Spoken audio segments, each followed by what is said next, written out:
Buenas tardes, yo soy Mónica Bofón y esto es una actividad para la asignatura Introducción a los medios de comunicación tradicionales y digitales, correspondiente a la unidad 1, en donde se va a hablar sobre la evolución de los medios de comunicación y del periodismo.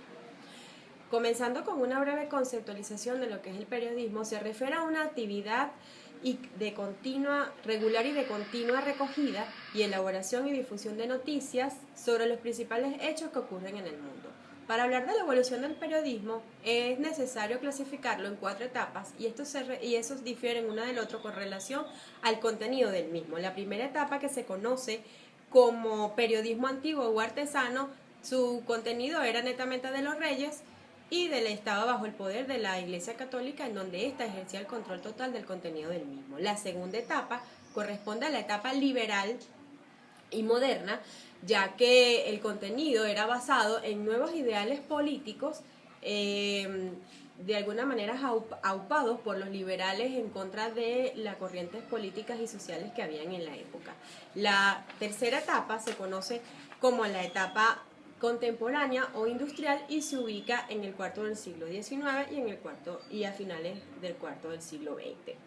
En esta se le llama así porque se incluye el desarrollo de la prensa industrial, se automatiza la producción de papel y se adjunta o se adhiere el descubrimiento del telégrafo, el teléfono, y de alguna manera estos ayudaron a la continua evolución con respecto al contenido, ya que no solamente se basaba en hechos de un lugar aislado, sino que empezó a englobar la información que ocurría con respecto a otros lugares, inclusive con otros continentes.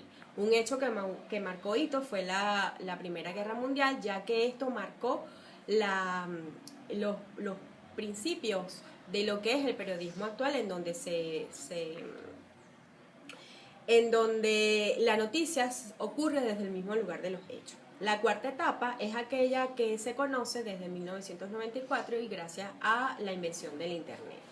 Con respecto a la evolución de los medios de comunicación masivos, tendríamos que irnos muchísimos años atrás, exactamente a 30.000 años antes de Cristo, en donde la aparición de las pinturas rupestres, hoy consideradas como primeras manifestaciones artísticas, ellas, al observarlas e interpretarlas, se observa que el hombre quería de alguna manera informar basado en las actividades diarias de su día a día con respecto a la siembra, la caza, las fases de la luna.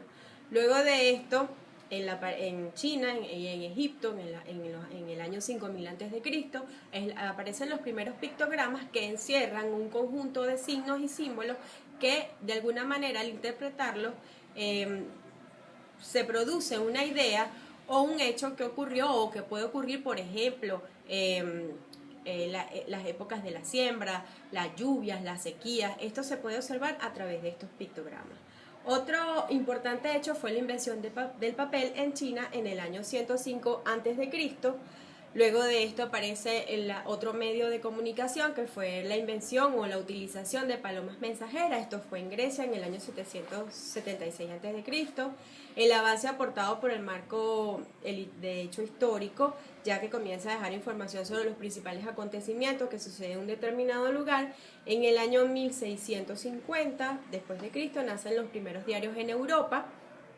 En Estados Unidos se crea el código Morse. Y hacia 1835 después de Cristo se crea la invención del teléfono, que amplía el rango informativo y el aspecto de contenido no solo en hechos políticos y religiosos, sino también culturales y sociales. Esto aunado a las primeras transmisiones transatlánticas, la invención de la radio. En 1969 nace el ARPANET, que es el principal origen del Internet. Pero no es hasta 1994 que esto llega a las masas gracias al protocolo WWW. Desde allí hasta nuestros días, la constante creación de aplicaciones y la aparición de las redes sociales se han consolidado como el principal medio de comunicación social, y esto de alguna manera ha contribuido a que los medios de comunicación masivos sean lo que estamos viendo hoy en día. Muchas gracias.